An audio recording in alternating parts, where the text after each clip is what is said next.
Are you looking for something that would clean your chrome? Bars Keepers Friends. So as you can see, this chrome is really kind of etched right here.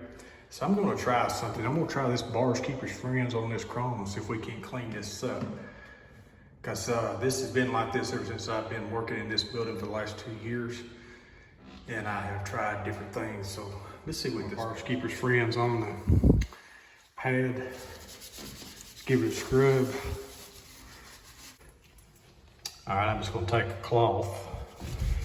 I guess you could use about any kind of cloth you wanted to, microfiber or whatever, and I'm just gonna use a disposable rag, my good old favorite blue disposable rags that I use.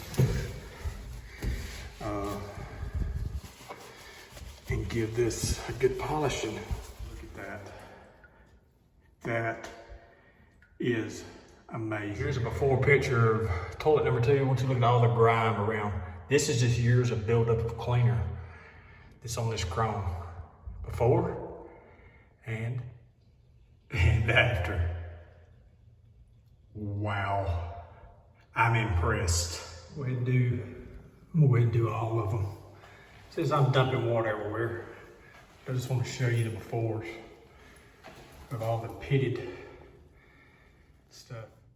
And here's the after. Does not get everything, but it took off a lot of years of grind. Because I've had that question asked a lot. How do you get your chrome so shiny? Well, I never have used this on my bathroom chromes before until today.